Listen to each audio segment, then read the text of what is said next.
I bought this crash damaged Range Rover from Copart for just £1,500, and as you can see, it was in quite a mess. But with a healthy dollop of hard work, determination, money and parts off of eBay, I managed to get it looking like this. Not too shabby.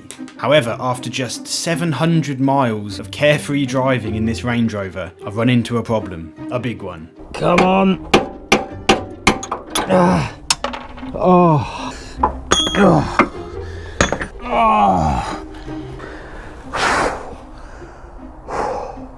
What a complete nightmare. This car was not supposed to end up like this. No, your eyes are not deceiving you. Yes, that is a replacement gearbox. You guys told me again and again and again how unreliable these things could be, but I had absolutely no idea it could be quite this bad. When I started filming this video just a few days ago, I thought it was going to be a very easy video, tidying up some bits and bobs before giving one of you guys the chance to win this car for just 99p. However, after discovering the level of broken that this car is, I'm not sure it's ever going to go back on the road again, let alone get entered into a competition. And to work out how I've gotten myself into yet another one of these scenarios, we need to go back to a way happier, much more jovial version of myself. A version of myself that thought that this car only required one more day's worth of work, 2 days at an absolute push. And so I think the easiest win that I could possibly do here is actually to do with these bonnet struts. Now, I had quite a few people leave comments to say that I've actually fitted these incorrectly. They're upside down. I need this bit at the top, so it's literally just a case of swapping them round, and you know, that job should be a good one. All smiles. Oh yeah, of course, if you take that off the bonnet's going to want to go down, isn't it? Honestly, sometimes just use yourself. Just use yourself. Yes. And so apparently it's important to put these the other way around, because all of the fluid and the oil in this shock absorber bit here needs to be at the top, so then it actually falls to the bottom and actually keeps this lubricated. There we go. Nice, easy win to begin with. The next easy win, I'm hoping, is going to be sorting this outlet. You can see in there all that yellow. Someone's actually glued this back on, so I imagine this whole section there is just snapped off and they've just kind of glued it together, done the best they can. I have gone and purchased a new one. Question is, how does that come off? Surely there's just like a clip or something if you reach around. Can I get it from this side? Ah, that's how you do it. Literally the easiest thing in the world. But if that was that easy to pull out, this has surely got to be that easy to replace. You'd think, you'd hope, you'd hope, you'd think, you'd think, yes. Lovely. Night and day, night and day. Right, now for a new one of these, this very much looks like a case of just unscrewing it from the top and putting the new one in. This would be fantastic news if that is the case. This is going to be a lovely, easy day. No, don't jinx it. I can't believe I just said that. Huh. Genuine parts. With the success of the last competition, because it did so well, I did say I was going to start investing into the channel more. This is one of the ways I can actually invest into the channel more, rather than buying loads of third-party Chinesium. I can now kind of put that money into genuine parts, which are usually much better quality. Oh, that's good. There's actually a new bulb holder and a bulb in there, which is great news, because I was just looking at this one, and that's quite corroded and gammy actually, so that must just, oh no, where's the connector for that then? In there. There we go. Pull the old one out like that. Lovely. Old one here with the crack, new one there, looking lovely. Obviously that's very off colour, but I'm going to tell you right now, this car is absolutely filthy. We have had a lot, and I mean a lot of rain, dirt, grime, everything going everywhere. Although to be fair, that might actually be a little bit discoloured. Maybe I'll polish that up to get that shining like that one, or maybe I'll just make that one dirty to match that one. Let's just make sure that that reverse light works. Is it on? Is the reverse light on? Right, and while we're in here again, we may as well make this whole section of the video about the rear of the car. You can see right there, that's snapped. So that's the tailgate, what's this called? The thinger that goes on there and keeps that from going down there. Turns out that this is a very, very common issue. I'll just play some footage here. This is what happens when it rains. You can see that the water goes all the way down that channel, down the whole side of that boot, and then obviously it pours past there, it corrodes this, and then they break. Also, these boot lids are absolutely renowned for rusting along this edge. You can see this one has just started to do it. You can see it's just starting to bubble through. It's almost impossible to find one of these Range Rovers where that hasn't happened. And I can tell you right now that that, compared to some of the cars out there, is very good. Lots of these cars, it's actually completely fine on that side. There are so many Range Rovers where it just travels like that, and it's really quite something. So this isn't too bad. I'm not going to deal with that right now because that needs some professional attention with a welder, and as you know, I can't weld. So I like to call these kinds of fixes respectability fixes, because you know, they just kind of make the car more respectable. You know, your missus is more likely to get in this car without going, oh, I'm not getting in that. Now, this is obviously just going to be completely rusted. It's not going to come off, is it? Come on. Oh, it's bitten. No.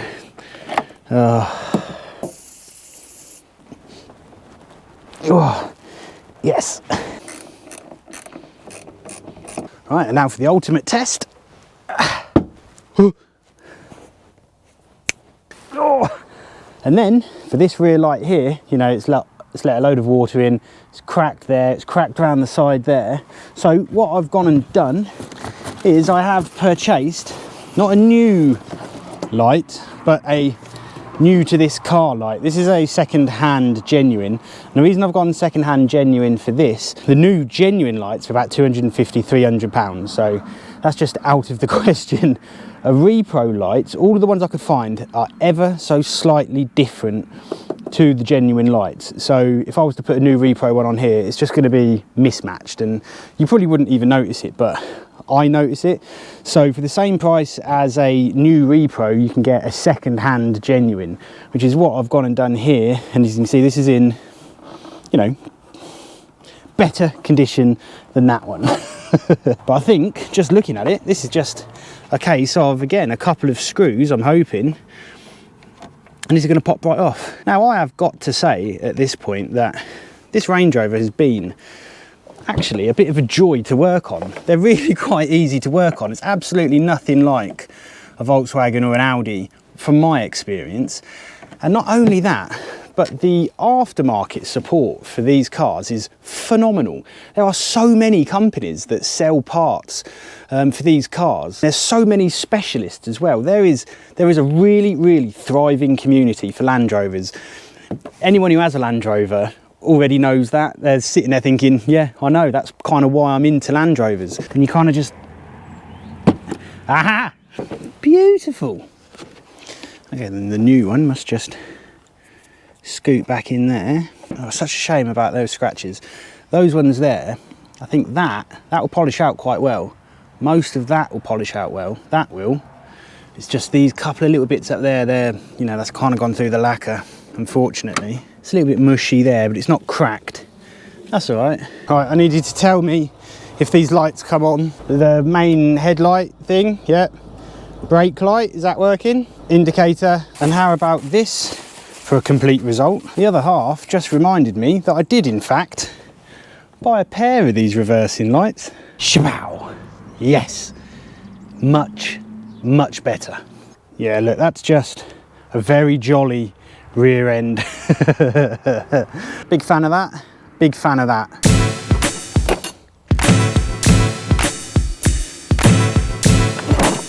Okay, I've got a problem, a car related problem.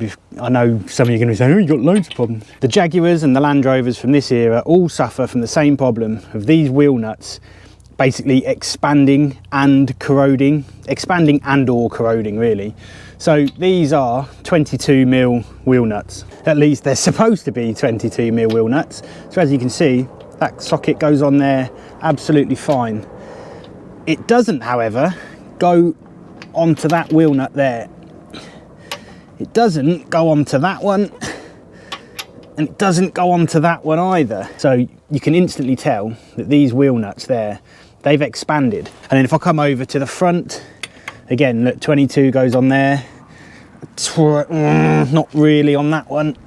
Get off. Goes on there, fine. There. I've got the locking wheel nut here, and this just about goes on this one. If I can get it on. Okay, so that just about goes on there. Hopefully that'll actually come out, and like the Jaguar ones, because these are basically the same. These things, they explode. And so what I'm going to do is I'm going to get rid of the locking wheel nuts, and then down here I've gone and got, you know, 20, is that right? Is my maths correct? 4 times 5? I've got 20 brand new wheel nuts. We're going to do without the locking wheel nuts. Nobody really steals alloy wheels anymore. And, you know, I can pass this on to the next person now, knowing that this problem is okay. But the question remains, how am I going to get these bigger ones off? Because this is a 22mm socket. My socket set goes 22, 24, and a 24 is way too big. So I think we're going to have to pop out and see if we can grab a 23mm socket.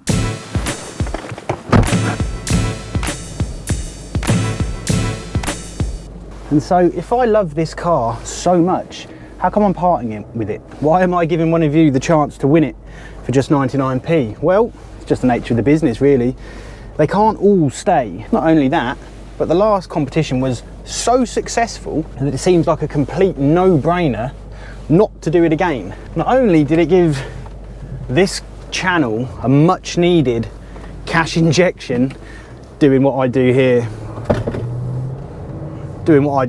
is not cheap, but it also gave Dean, the winner of the Jaguar, a Jaguar, but we also raised £1,200 for charity, and I want to do it again. And so for that last competition, I donated 10% of all takings, not profit, takings, to charity.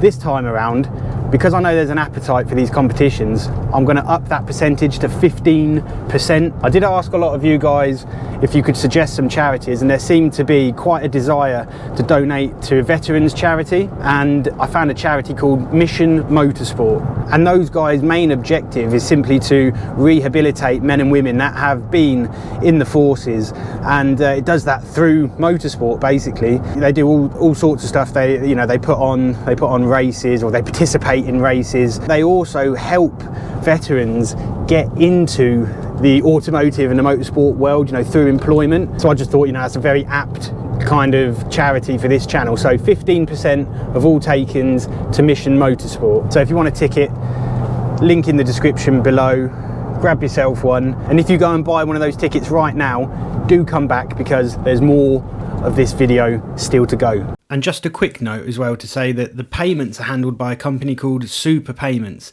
This might look a little bit different to what you're used to with a card payment.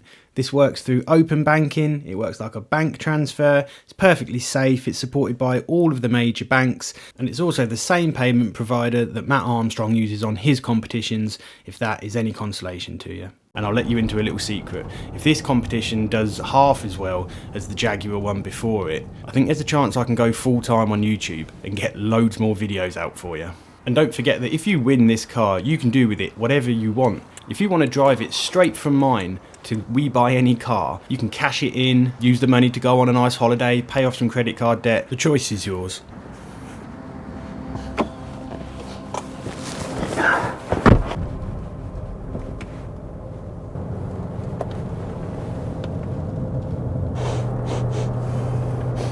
I smell burning. Is that me? Or is that outside?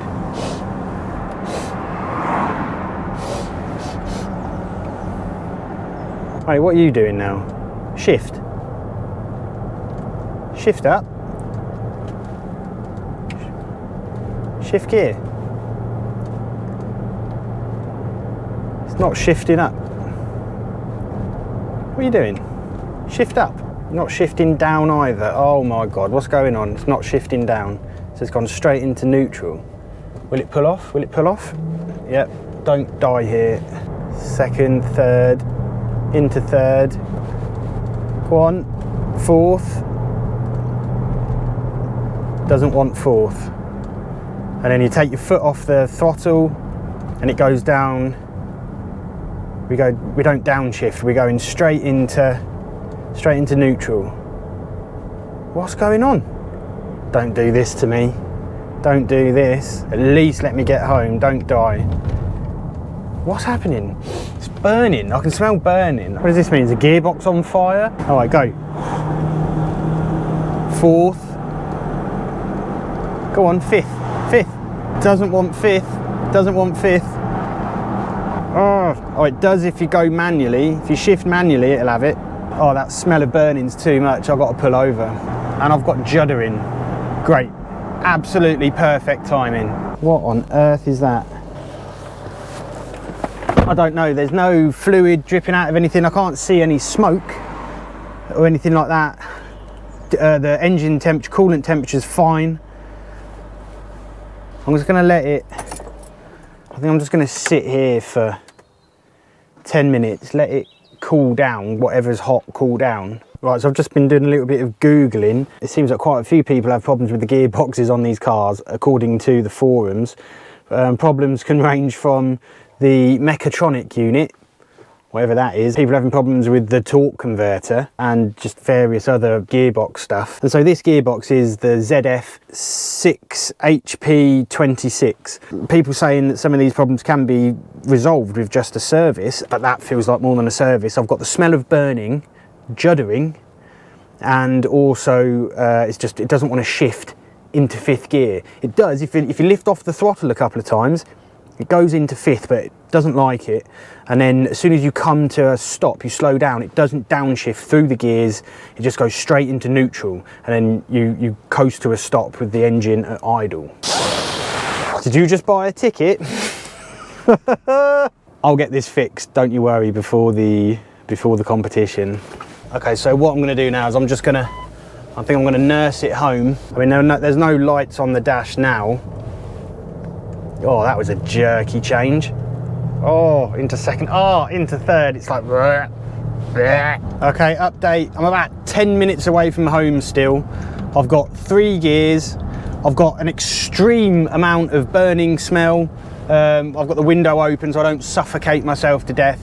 I'm doing 20 miles an hour on a 60-mile-an-hour road with my hazards on, and I've got what can only be described, I don't know if it's probably not picking it up on the camera because it's stabilised, but I've got an extreme amount of juddering. I'm going 30, slow it down. Okay, further sit rep, I've just had to pull over now. The car has got its engine light on. I'll just record it on here for you. There we go, the engine light has just come on. So you can see, look, this is, I've done 745 miles in this car since getting it back on the road. I'm not too far from home now. Let's just get it there. All right, so I have just gotten home right now. I think I've found the source of my juddering. This caliper has got to be stuck on. Look, watch this, if I spray it with a bit of water.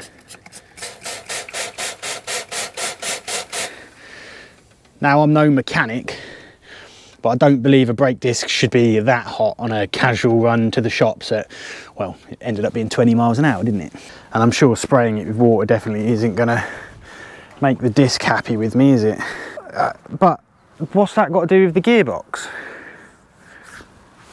What's that got to do with the gearbox going? Is that a coincidence? I've gone and grabbed my scan tool. So I'm just going to scan it now, because obviously that engine management light is going to be able to tell us what that gearbox code is. Read fault code. No fault code found. Can you see that? Let's just make sure I did that correctly. AG auto gearbox. Read fault code. No fault code found. But I can't go over third gear. Make that make sense.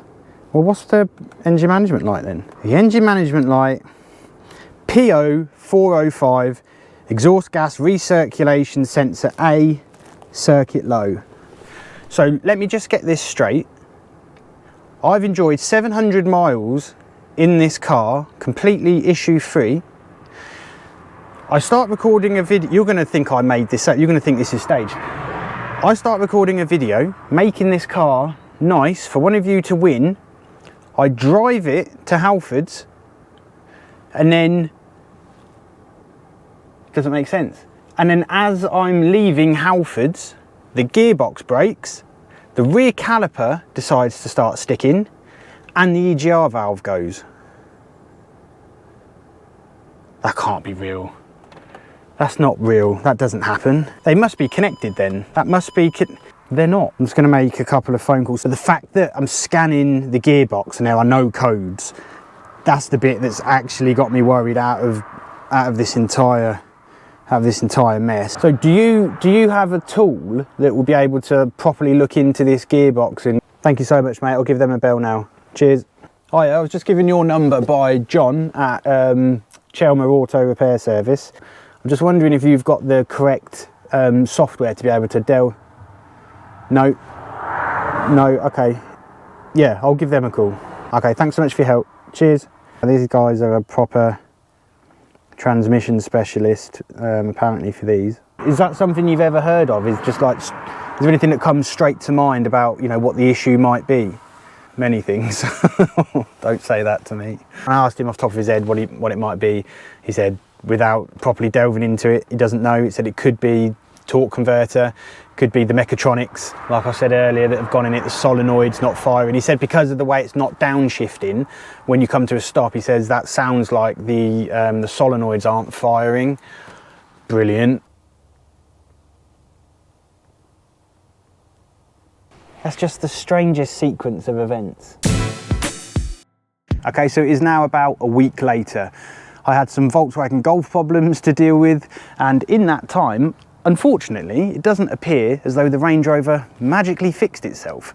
What a surprise. So this car has left me with a bit of a conundrum on how to deal with this broken gearbox. So I've been calling around to get some quotes about getting this gearbox fixed. Now the company I was just chatting to in the clip before, they're in Dartford. That's about 30 miles away from me.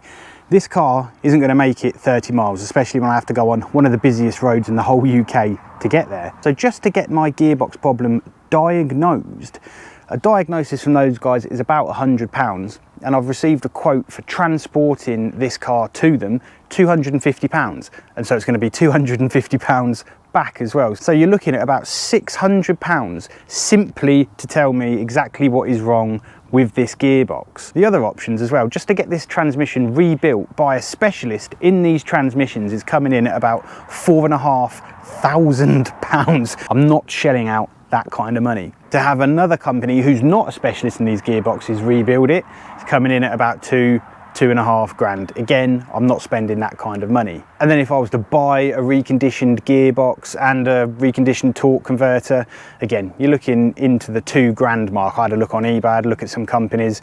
It's a lot of money. Now there's every possibility that this gearbox doesn't need a full rebuild. It might just be something simple that needs repairing. But my problem is with the diagnosis. It's going to cost me £600 just to diagnose what's wrong with the gearbox, and then who knows what might actually be wrong with it and how much I might have to pay some of these companies to fix even a fairly small thing. There's got to be a better way I could spend that £600. You see, it turns out there is. I went onto eBay and I found this second-hand gearbox. The listing says that the gearbox was fully tested and it even comes with a warranty. I've bought stuff from this company before and everything's been absolutely top-notch. I then also got onto this company who came highly recommended in the Land Rover forums, and they told me that they could rebuild the torque converter that's on this car for £300. They have all of the proper laser welding machine jigs and everything to do a really good job of it. And so £350 for that gearbox,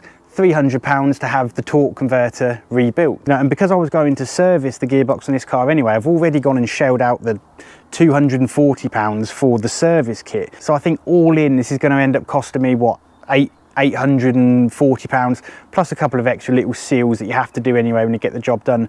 Now, no matter which way you look at it, £850 is the absolute cheapest way to get the gearbox on this car fit. No matter who I send this car to, I don't think my bill is ever going to come in at less than £840. So that's exactly what I'm going to do. Okay, so it's a little bit later on in the afternoon and the delivery driver has delivered the gearbox whilst I was out here. This gearbox needs to go all the way down there where the car is. Now I've left stuck trying to find a way to get this up there. Nice one, mate. There's something really quite poetic about this gearbox's last action towing the new gearbox into place. So it does feel like just a couple of days ago I was removing a gearbox from a Volkswagen Golf and now here I am removing a much bigger gearbox from a much bigger vehicle. I mean, whatever, you know, just gonna have to deal with it. I've got my official Land Rover instructions for how to remove this gearbox, and I think it's about time that I just stop procrastinating and just get this gearbox out. Okay, and so according to the instructions, this is how it goes. Remove the negative battery terminal. Removing the cabin filter. Remove this massive thing. Oh, flipperoonies. Remove this bracket. Pull those pipes off like that. Undo these two bad boys, boo-boo. As well as these two bad boys, boo-boo. 4 of these. A 2, a 3, and a 4. Then remove this horrible what's it in my jig. Release both EGR valve outlet tubes. Stand on a concrete filled bucket.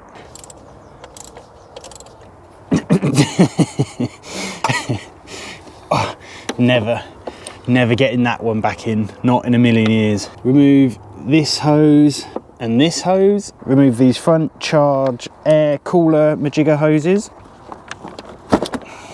Yes. Oh, it still feels connected to something. Okay, and that is the plenum chamber intake manifold thingamajigger.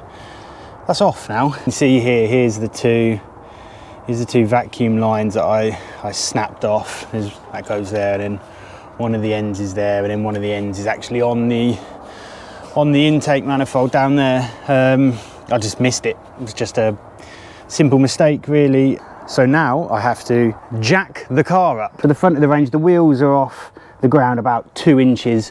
It's sitting on 2 6-ton axle stands. Can we just take a second to appreciate the articulation on the Range Rover's suspension? Look how much travel there is. Look, I'm 6 foot tall. And then we have to remove the starter motor. So a 10mm is too big and a 9mm is too small. Sure. That was always going to happen. Okay, so I've just had an idea, and I can't believe that this has only just occurred to me. Well, I can believe this has only just occurred to me because I don't know what I'm doing.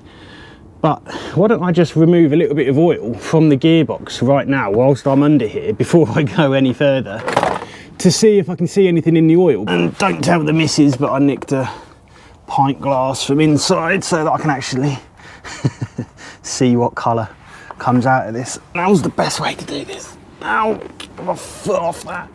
It's a thorn. Really should have done this earlier. Like as a first port of call. Okay, go back up, do back up, go back up. That smells absolutely rancid. Is it supposed to smell rancid? Does that mean what I think it means? So I have just been looking online. Someone said, if the oil is black and smells burnt, and it could well be clutch disc material suspended in the oil. If emptied out, there is a good risk the clutch discs will just slip. So it very much looks as though then, by the sounds of that the torque converter is the issue here.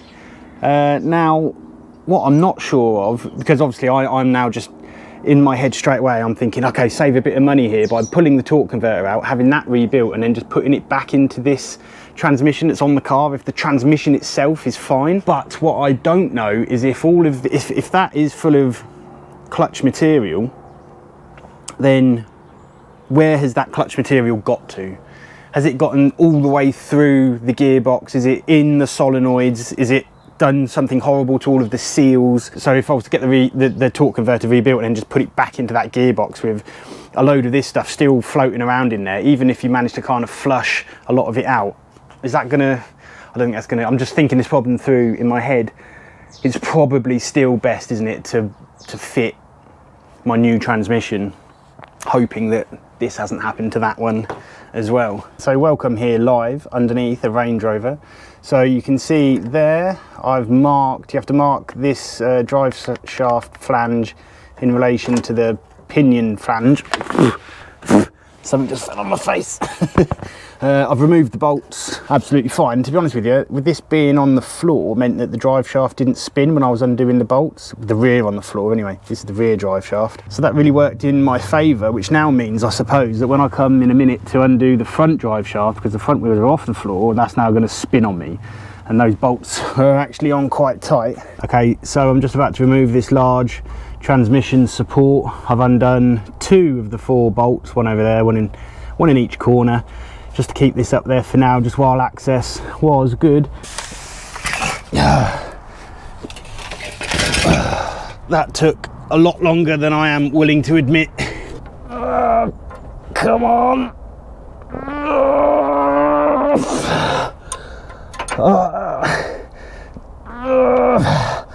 Oh, this is hateful.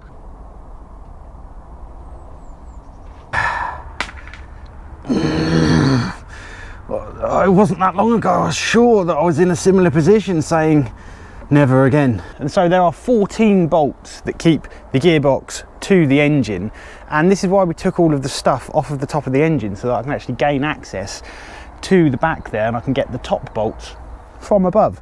Only problem is this car is now so high. I've got no idea how to get there. Oh. This is, oh. Okay, and it's just started raining. It wouldn't be a gearbox removal video if it wasn't raining though, would it? Okay, so all the bolts are out and this is my setup. I've got my transmission jack holding the front of the transmission itself, and then I have this jack holding the transfer case. Now in theory you can take the transfer case off the back of the transmission, make this thing a lot lighter, and then let them down separately. However, firstly, I just can't quite reach the bolts that bolt the transfer case to the gearbox, and secondly, because I've got the rear drive shaft still in, I've kind of propped it up with a bit of cardboard up there, is I can't really bring the transfer box back far enough to get it off the back of the gearbox to let it down separately. So I've now just got a whole load of jiggamarolling moving around and bits and bobbing. Come on, get off! Release!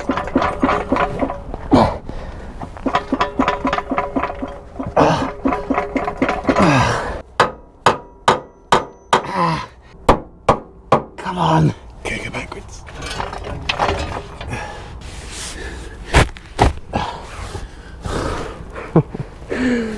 Please be over soon. Wait, how am I going to get this? No, don't think about that yet.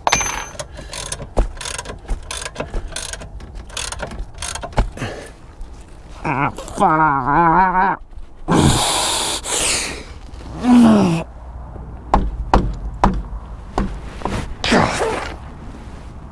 Oh, smack my head. So close. I'm so close.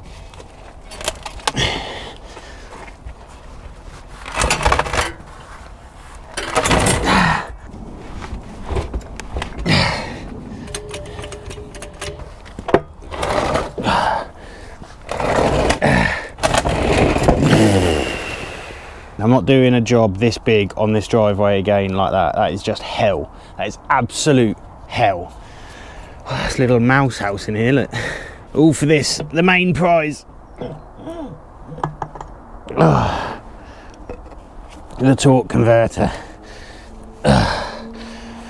which is full of junk. Brilliant, just brilliant. Might not look it, but it is actually a few days later yet again. I've been making a bit of progress. I haven't filmed some of it, just in the interest of actually getting stuff done. So if we come down here to, this is the, well, first actually, the torque converter. I've drained the torque converter, and the torque converter has been shipped off to a company called Sussex Autos, who are going to rebuild it. And I found out on the phone when I spoke to them that they also offer a lifetime warranty with it, so you know, that's pretty nice. And then this right here is the replacement transmission. I've installed a new oil seal around there. There's the old one. I've also pulled off the transfer case from this old gearbox at the back here. There was absolutely no dramas with any of that. I do need to clean out in there. There's an O-ring here that needs replacing, and some special grease that goes on to the splines. Yeah, it comes as a kit from Land Rover. You get this Wycon anti-seize grease. I don't know what's so special about that particular brand, but I'm going for it. And you get an O-ring in there. These are flywheel bolts. I've got a few flywheel bolts knocking around. That's a EGR valve gasket for when that gets done. Oh my God, I haven't shown you this. You're gonna love this. Wait, this is something that, where's my tripod? Okay, so before I reveal this, on Instagram, a guy going by the name @CoverArtGuy got in touch with me, just sent me a DM and said, oh, I've been watching your videos, just want to say I really like them. And then I clicked through to his profile and realised he does the most amazing art. So I commissioned a piece of Range Rover specific artwork that I think is very, very fitting. Check this out.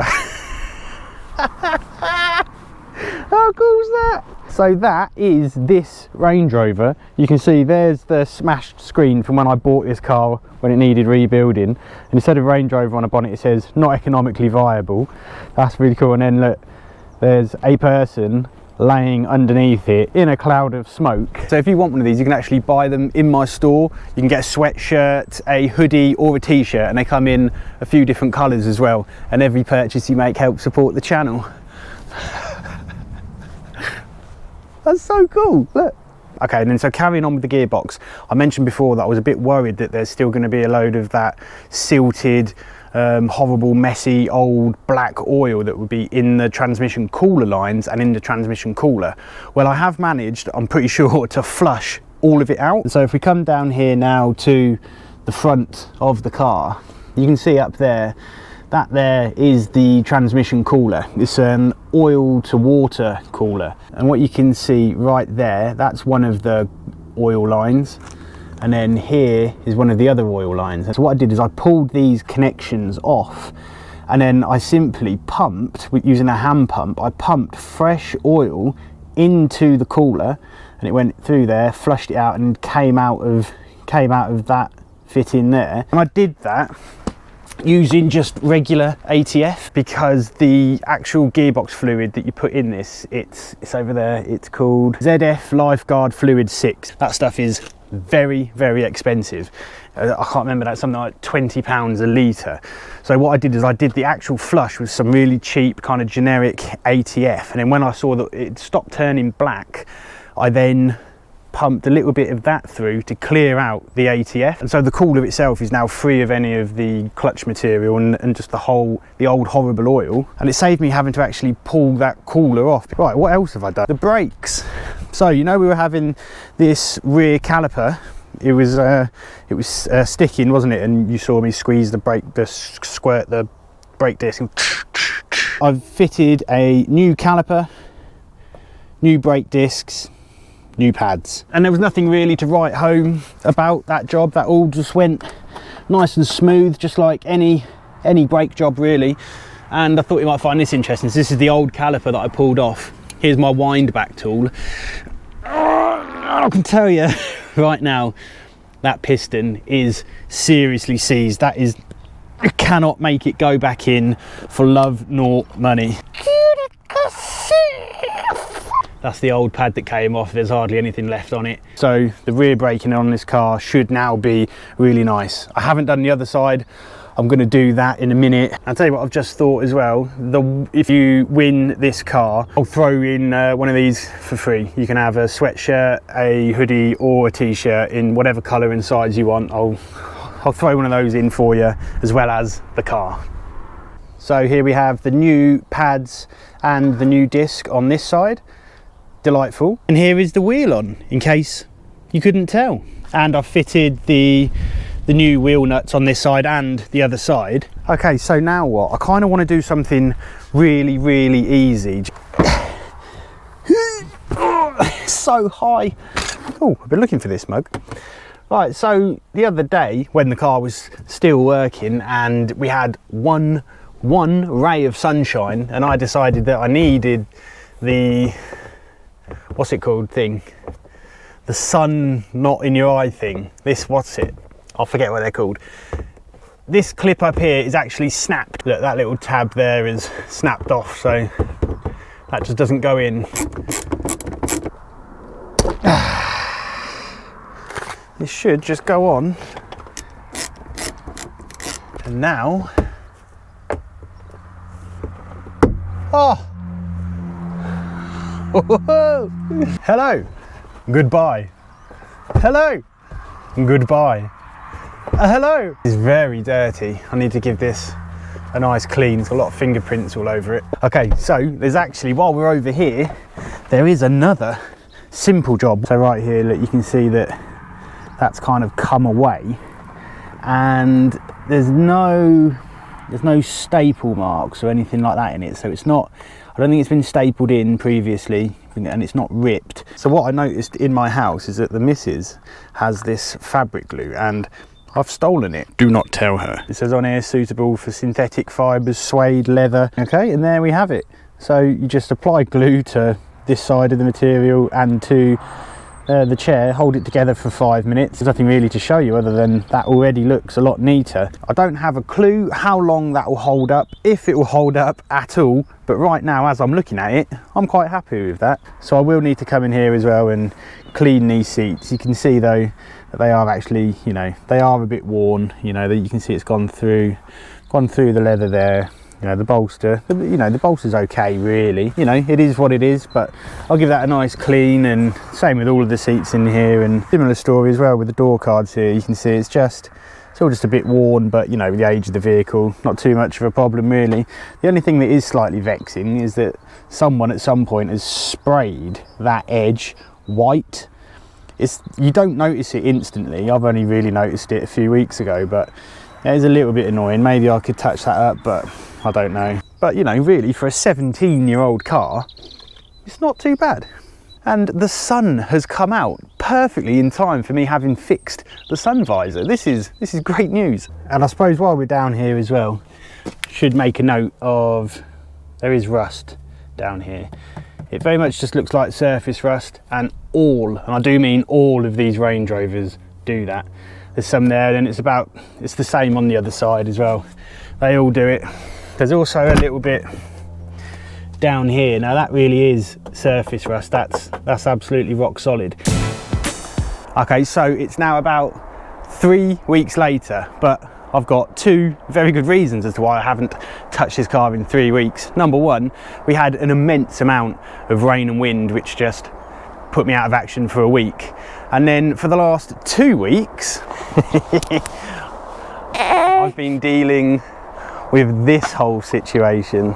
Check out the car, baby grow. He's already into cars. Yeah, so this has been quite the distraction, haven't you, lad? Is it bright? Is it bright out here?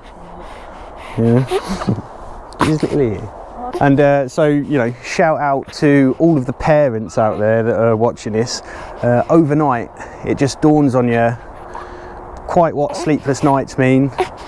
It dawns on you what responsibility means. Dawns on you what sacrifice really means. And I've just been imbued with this ginormous fatherly urge to provide. So on that note, I think really I need to get this car sorted, get it up on the website for one of you to win, because Daddy needs to bring a little bit of money in, doesn't he, to help you get on in life. Yeah, shout out to all of the parents. It's not easy. It's not easy. And Naomi's doing very well. She managed to push him out naturally with no epidural, which was one of her goals. So I'm very proud of you, Nay. You're already an amazing mum, and I love you a lot. Oh, where did I even get to? Oh yeah, the entire gearbox is out of the car. The torque converter has come back. It's apparently rebuilt. And I say apparently because I haven't even managed to open it just yet. I'm not entirely sure what to expect other than the fact that it's the same. Well, it has certainly had a clean, if anything. Right, so the plan of action now then is to get the transfer case onto the back of this new gearbox. I need to fill this torque converter with a couple of litres of the proper Lifeguard Fluid 6 stuff. I've already replaced the seal on there, didn't I? And then really, it's then just in position, or I need to transfer, I think they're breathers, transfer those breathers over to that as well. And then it's just a case of getting the gearbox, I think sliding it under and then fix it, installing it. I'm so tired. I'm so tired. Oh, newborns. Am I going to drop this gearbox on my head, I think is the thing I really need to worry about. So I have the transfer case now connected to the new gearbox, and I made sure that the input spline in here was greased with the proper anti-seize grease, and I also replaced, there's an O-ring in there. And I've also got the torque converter fitted, properly located, and I've also pre-filled it. And I think that this gearbox may well still be full of oil because, well, I mean, you can see oil coming out of the cooler holes there, and it's, you know, I think the wind over the last couple of weeks kind of just spread oil around. I think it's a bit strange that they didn't actually drain it, and it's obviously going to make it a bit heavier for me to maneuver. But now I'm going to get it onto the transmission jack, I'm going to roll it under the car, I'm going to get it under, and then really it's a case of just bolting this new gearbox back up to the engine. It's one of the reasons I'm not going to film it all. It's just the same in reverse. And not only that, but I need to get it done, so there's going to be less filming, more work. Hopefully this shouldn't be too much effort.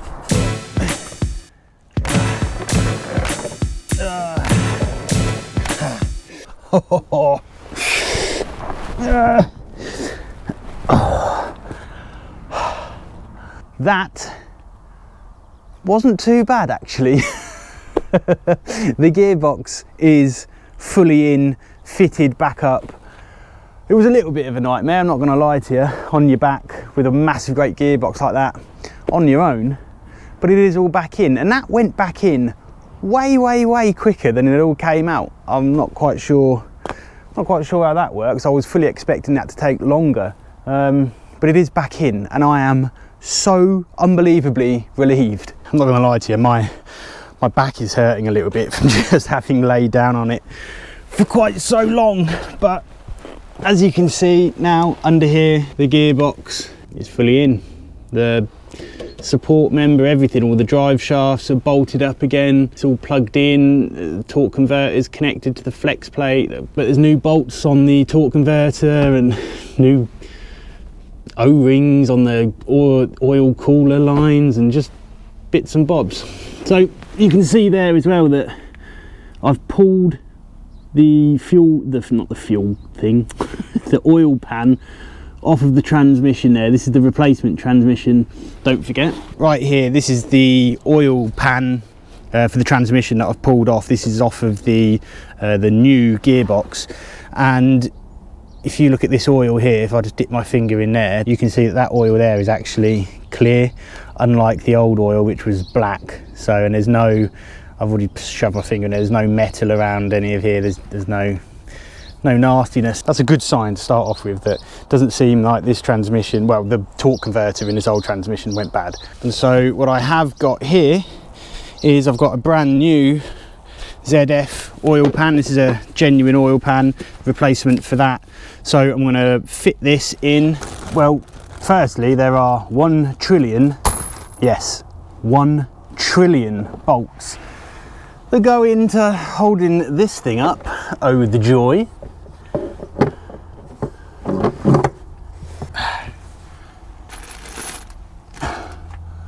I should have emptied this first. No.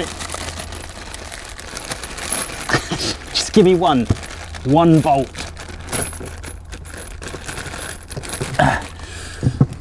Yes. And don't worry, I clean down all the mating faces first. Where's my thing? Oh.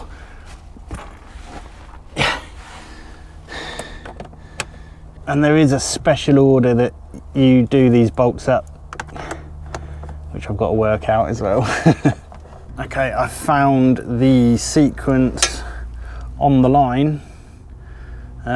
So number 1, number 2, 3, 4, 21.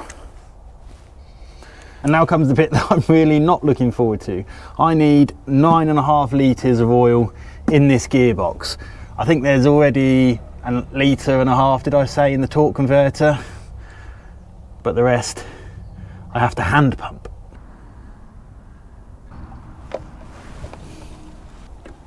Yeah. Oh.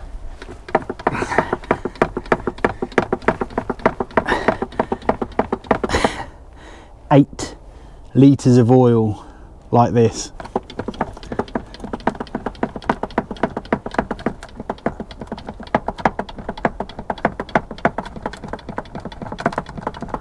Oh.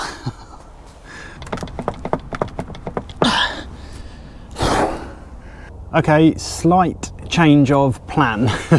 So I've only managed to actually get 2 litres of oil into this oil pan before it's actually already dripping out of the fill plug there, so I can't get any more oil in there. Now, one of the problems that I've got is that, well, the car's up on axle stands and it's obviously higher at the front than it is the rear, so it's sloping down like that, so a lot of that oil is all pooling at the back where the fill plug is and coming out. But not only that, I was just kind of loosely following the Land Rover workshop manual on how to do the oil change for this gearbox, and it's actually quite light on information. If, however, you check out the ZF instructions, it's much more detailed and there's a lot more to it. To cut a long story short, basically, I need to lower the car down so it's flat and horizontal perfectly, level, I think is the technical term. Then you should be able to get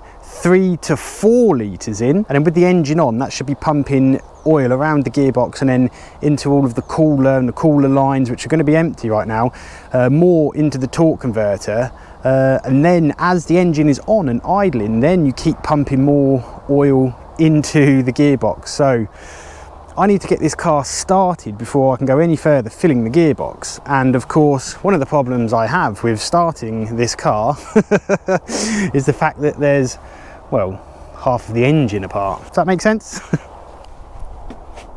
And so before I put all of this engine back together, I need to see to this EGR valve. So you can see right here, I've bought a genuine EGR valve, and it's just as well really that needs doing now, because in order to do this actually requires all of the steps that we did here. There it is, that's the EGR valve right there. So I think what I've got to do, there's going to be a couple of coolant hoses, I think, going into the cooler part of the EGR valve on the back there. So I think if I remove a few of these hoses, clamp them off, try not to spill too much coolant, I mean it's inevitable that I'm going to, pull that out and then fit this new unit in there. Why are water hoses always the hardest things to remove? You'd think they'd be the easiest things to remove really, because they just should be slippery and wet. So they're always a fight, always a fight. Okay, come on, out you come, out you come. There you go, lovely, lovely. get out. Yes, yes. And there is the new EGR valve mated up to the EGR cooler. New gaskets and everything, and now that's ready to basically just be bolted straight back into the car. So what I'm going to do here is I'm just going to get to work basically reassembling all of this. So I managed to get the inlet manifold back in, really not too much drama. I've just started going around and connecting all of the connectors back up. What I did want to do is take a look at these broken vacuum lines. So this is one of the broken ones, and as you can see, all I've done is just put a straight hose connector in there. And then so you can see here's the other broken end of it. All I'm going to do is just plug that in there like that. Okay, so it's not the prettiest, I'll grant you that, but that is now connected, and then you can see there's gold tape holding it in, gold tape just kind of holding it in there. Didn't really need any tape on it to hold it together because there's enough friction in the hose connectors and the hose, it's not going anywhere. But I just wanted to put some high temperature tape on there just to protect the hose connectors really. I'm just using this this stuff. This is high temperature tape, it's capped on tape I think it's called. And just like that, she's all completely back together. What an absolute relief. Okay, so the next job to do now is to bleed the brake system. So you can see I've already got the cap off there. I'm going to start by sucking out all of the, well, as much of the existing fluid in the reservoir as I possibly can. I have to hype myself up for that job though, because brake fluid tastes disgusting. And whilst I've taken the wheels off the car as well, I've been able to do another respectability fix. So you can see right here, these are the centre caps that were on the car. You know, they're dead. And I've replaced them with these nice new shiny ones. So obviously the wheels are absolutely filthy, so once this is all cleaned up and in conjunction with the nice new wheel nuts, this should look good. And I've got to say as well that all of the wheels on this car are in pretty good condition considering the age of it.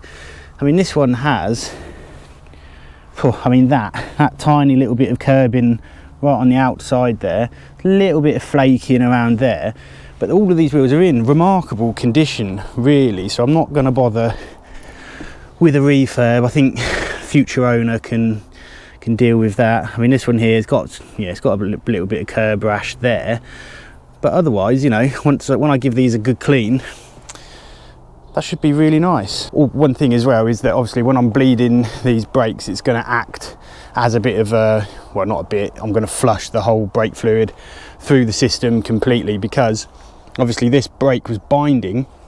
And I do believe that if a brake is binding and putting all of that heat into the system, once you take the brake fluid above, you know, its boiling point, I suppose, it starts to degrade and you get a lack of performance from the brake fluid. So it is a good idea now to just flush all of the brake fluid out of this system and come at it with nice fresh stuff. And so, you know, this car's going to perform well under braking and be safe. Okay, and that's the brakes bled. There's not really anything to show you in terms of are they bled. You're just going to have to trust me. They're bled. The wheels are all back on. My lovely new centre caps, probably my favourite part, along with my new wheel nuts, because I keep going on about them.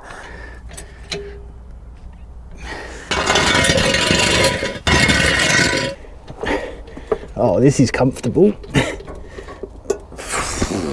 Hang on. No, can't get my other arm in there. Okay, so I managed to get about another 3/4 of a litre in before it started coming out of the fuel hole again. So I think that's as much as I'm going to get in that pan before it starts getting pumped around the gearbox. So now really all there is to it is I have to start the car. And I don't know about you, but when you restart a car after doing all of this kind of work, I always get so nervous, and I don't know why. I'm pretty sure I did all the bolts to the, you know, from the gearbox to the engine up, you know, relatively sure. Okay, nothing. The key won't turn. What? The battery. The battery isn't hooked up.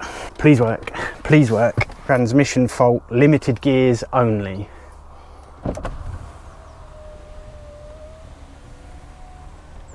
That's the error message that I'm seeing on here. Please, everything be okay. Okay, are we going up? Yes, I can feel us going up. Okay, this is good news. This is great news. can't see any horrible leaks, which is a great first step. Engine sounds as it did, which is to say, nice and smooth. So you need to put it through the gears for 2 to 3 seconds. So, have I got handbrake? Yep. Okay. Okay, no, I can't come out of park. Why won't I come out of park? Uh-oh. Uh-oh.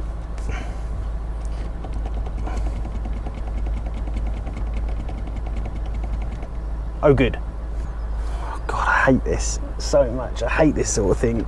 No idea what's going on with that now. I hope I've found what the issue is. So at first I thought, well, I mean, I've just thought the inevitable. I thought, oh no, I've just been sold a bad transmission. And then I went ahead and scanned it. No, I'm not having any codes come back now, including transmission codes. There are no transmission codes for this. I still can't take it out of park, and it makes complete sense because this is, you know, a modern car. Well, not a modern, I don't know what that was. It's a modern car. And as most people know, when you replace a major component on a modern car, you need to code the new one in. And I think that's the problem I've got. In fact, someone here has posted on the forum about this, and it says coding is necessary with the 6-speed transmission onwards. I know this because I swapped mine in the summer and assumed it would need coding. This was confirmed when I fitted it, and it wouldn't come out of park after the swap until the gearbox was coded to the car. Now, the problem with coding the gearbox to the car is I don't have the correct tool to do that. I've just had a look on eBay to see if I could buy one of the tools, and you can, second hand. £500. £500. The tool is called a gap IID tool. Oh, so what I've done is I've just posted on my Instagram. I've just sent up a flare basically to see if anyone in this area has got one that I might be able to borrow. I don't know how this is going to go. So one of the things that I can do in the meantime is deal with this top. What's it called? What's this thinger? The top. What's that? Glove box. Don't know why I couldn't think what that was called. Also, the temperature's just dropped about 5 degrees. I can't believe it's 7 degrees currently right now. It's almost May. Just the English weather can just be brutal. Just does not know what it's doing, does it? Minute to minute. If you saw the earlier videos on this car, you'll know that I did replace this because this whole dash got completely destroyed, and I bought this off of eBay. And in the photo on eBay that was obviously taken with a potato, these colours are very close. In the photo it looked like that. Obviously it's not that. This is a completely different colour. Needless to say, this is now the same colour as the rest of the car.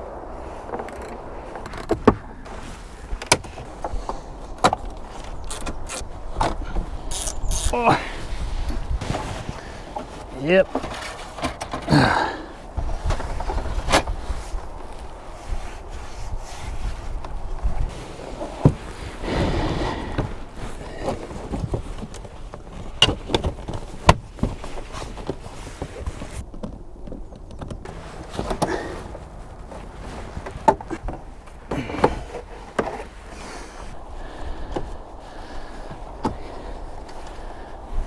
Ta-da! That all works lovely.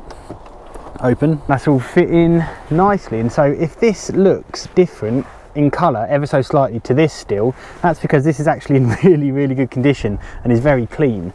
And the rest of this car very much isn't clean. You can see it's just kind of filth that's been built up all over this car, everywhere, all over the leather. You can see it all around the key there. It's just filthy. Where I've just pulled the dash apart again, we've got more shards of glass that have managed to find their way out. So I think what this car really needs is a very thorough clean inside, which, as you all know, is my absolute favourite thing to do. Cleaning cars. Oh!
hey, not too shabby, if I'm honest with you. It's probably the best I've ever cleaned a car, which is to say that this is now about, well, not the same level, but just under what you'd get at your local scratch and shine. I tried my best. No, it is looking really nice now. The seats cleaned up quite nice. I'm not sure what the camera's showing, but if these still look really dirty and marked, I mean, what you're actually looking at isn't dirt. You're looking at kind of just worn leather. That's what these bits are. You know, it's just kind of nicks in the leather. Don't forget, again, this car is 17 years old, but it's come up really nicely. I'm very pleased with it. So I'm gonna yeah, kinda. It was pretty oh no, look at that, I've missed. I'll get that. Obviously I haven't. we'll just leave that there. I haven't done that, but yeah, looking pretty good. I'm right at the end of the day now. I sent up the flare for the tool. No one has answered the call, so what I've done is I've actually submitted an offer for the one that I saw on eBay, and the seller has accepted £420. So hopefully that tool is actually going to arrive tomorrow. £420. Like I said, I think I'm going to do this job. Hopefully that tool actually fixes the problem, and then I think I'm just going to have to put it straight back onto eBay. And now, of course, it's time for my absolute favourite thing to do in the world, and that is wash the outside of the car. Okay, come on. Oh, come on, you. Just do it, just start. I don't wanna.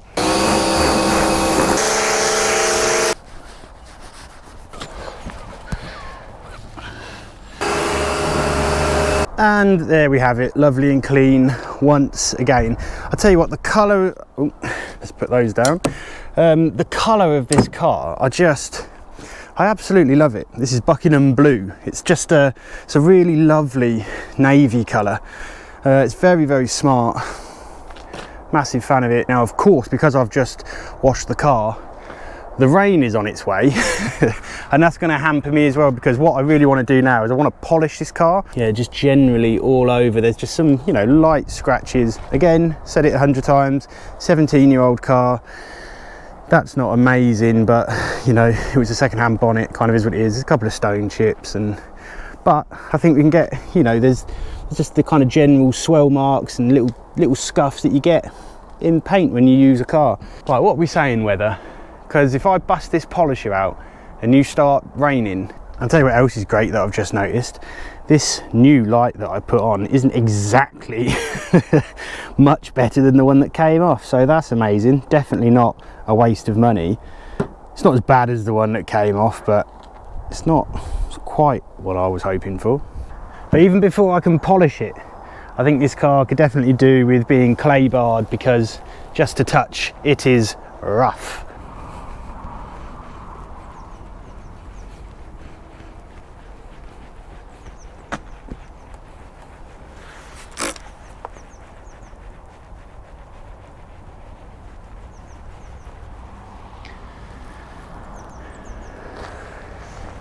It's so painful.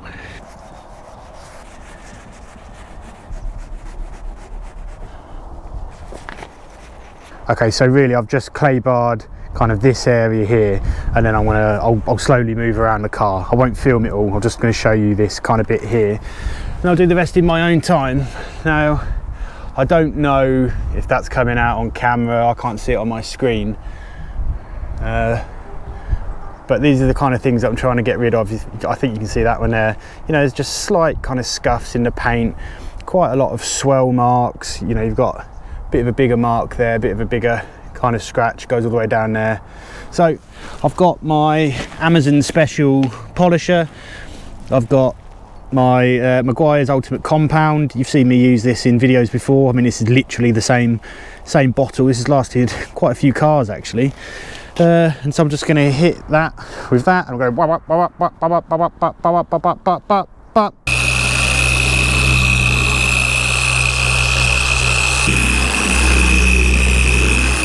and then just applying a bit by hand in the areas that machine can't reach.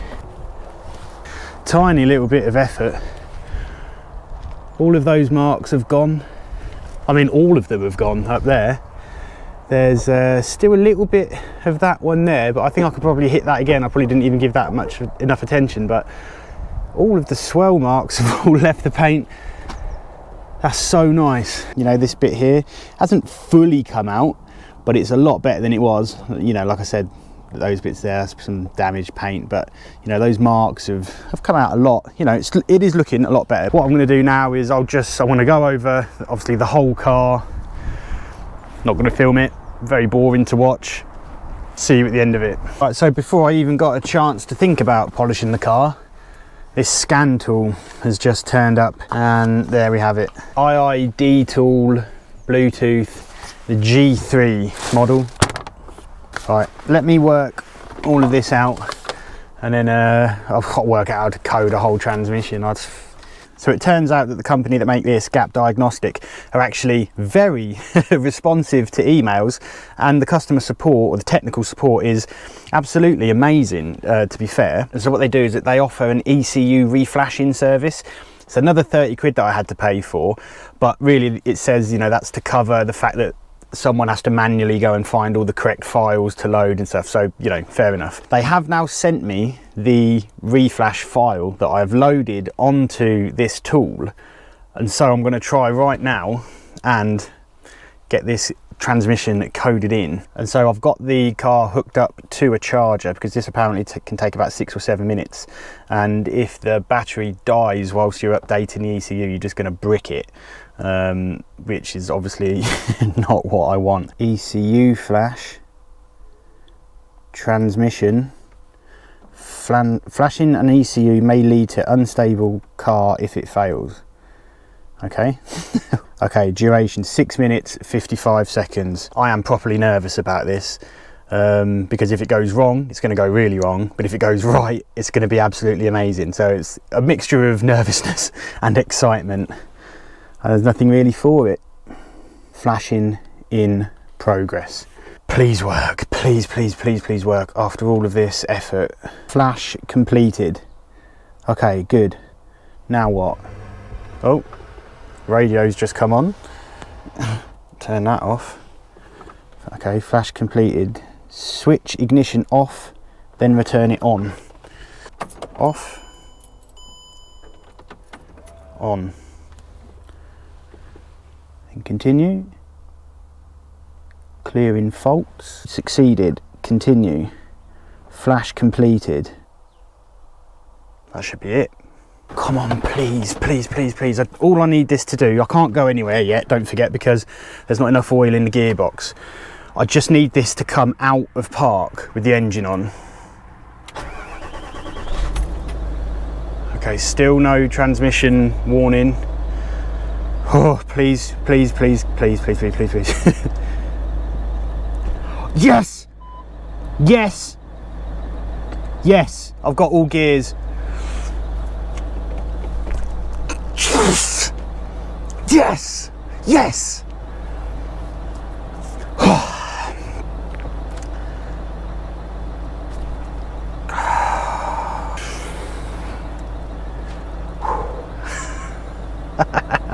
Now what I can do with the engine running is fill up the gearbox with the rest of the gearbox oil. And I just want to say a massive thank you to Patrick at Gap Diagnostic for helping me through this whole process. Like, spot on, absolutely spot on. Thank you so much.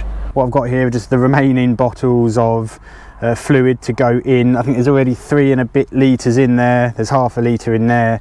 Transmission takes 9.5 litres, so I should have enough oil. I did just try and see if I could find a better pump than that, something a bit quicker, but I'm stuck with that at short notice. So this is going to take me quite a long time. So the order of events is start the engine, I'm going to cycle it through the gears again just to get it pumping, leave the engine running, crack the fuel plug on the transmission, and then I've got my laser thermometer, and then I'm going to kind of just shine this at the oil pan or somewhere in that area, make sure that the temperature is reading between 30 and 50 degrees C, and then when it is in that temperature range and oil is leaking out of the fuel plug, that's when it's full.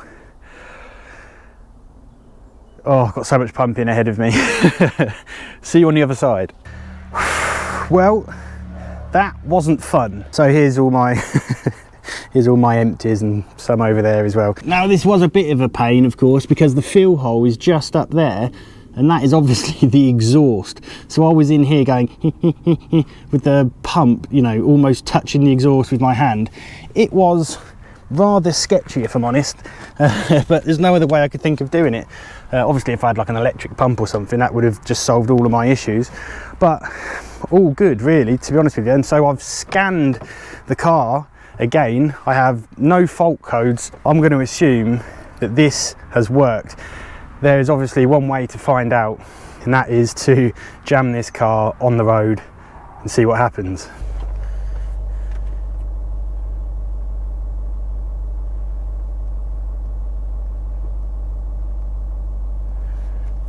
Okay, so there's nothing for it but to just go. So, replacement gearbox. I'm hoping all the bolts are tightened up everywhere. First time moving with the new gearbox. Please, please work. Oh, we're moving. We're moving. Yes, we have reverse. We have reverse. Do we have drive? Yes, amazing. I don't know if there's anything in front of me. Have I put stuff down there? I don't know. Let's go back. Oh, this is satisfying so far. Okay, still working, still working. The gearbox is still working, still working. Parking sensors, don't worry about that. Still working. Oh, bush. Still working. It's off the driveway. It's off the driveway. Yes.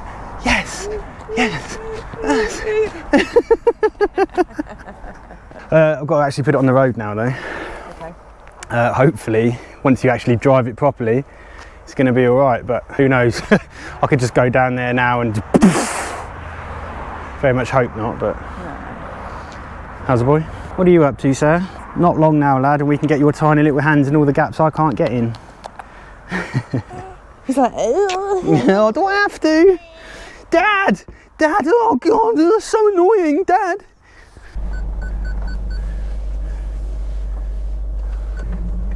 Drive, go on. Yes, shift, second.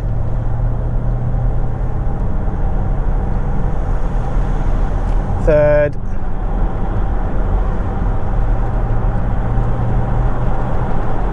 Fourth. That was the one. Oh yes, this is it. Oh, I've missed this car. And I'm going to miss it a whole lot more because now that it certainly appears to be fixed, it does mean that one of you lucky so-and-sos is going to get the actual chance to win this car. I really don't want to give it away, but you got to know that any money that you guys spend on tickets really supports me, like more than you can imagine. And let you into a little secret, I think one more of these prize giveaway things with this, and I might even be able to make it full time on YouTube and just get you loads and loads of videos. Right, are we going to downshift? Yes, it didn't go into neutral, it's going down through the gears. Perfect, get in. Yes, I've done something. I love it, I hate it all at the same time. Rolling around on your back in the dirt like that with a massive great gearbox on a Range Rover isn't ideal, but when it all comes together like this, oh, there's nothing quite like it. This is very responsive now. I've got to say, this is very responsive on the throttle with this new gearbox in it and then an oil change. Right, down through the gears, yeah, okay, come to a stop. Oh, this is brilliant. No warnings on the dash, no anything. And don't forget as well that 15% of all takings, that's takings, not profit, are going to be donated to Mission Motorsport to help veterans. So we can all do some good out of this. I get paid, they get paid. one of you guys wins a car for 99p, and everyone else that participates supports the charity and the channel. So what I need to do now is I need to get this car back home. I need to fit the under trays back on it. Now I know there are no leaks. I need to polish the whole rest of the car, the front, this side, and the back. And do you remember that dent that's right on the roof from the last video? I am going to get that sorted by a professional. I don't have time in this video to get that done, but before whoever wins this car comes and collects this car, I will make sure that that dent is done. Oh, so responsive. That's so much better than it was before. Thanks everyone for your support yet again. Thanks for watching. Please, if you haven't already, please hit subscribe. We're now on the path to 100,000 subscribers, and I'm hoping to get there fairly soon. Good luck with the prize draw, and I will see you in the next video. I've got a couple of different new cars already lined up. That's the end for this Range Rover. I'll see you then.